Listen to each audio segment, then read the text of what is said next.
alley shuffle with a heel tap.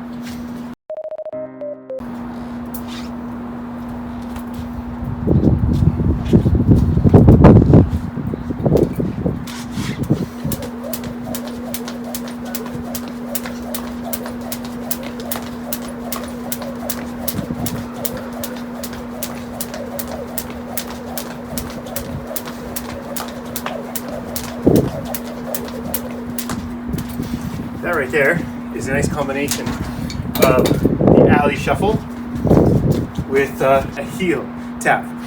So let's say, for example, at the moment you're not able to do heel toes like so,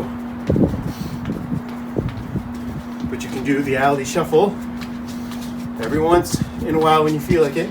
When that rear foot goes to the front, you can throw in a heel tap. And then you can try the other foot as well.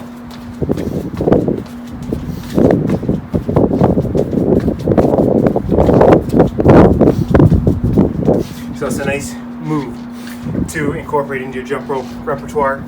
Even if you can do, say, heel toes really proficiently, it's just a nice alternative using the scissor step, the alley shuffle, and then throw in a heel tap whenever it takes your fancy.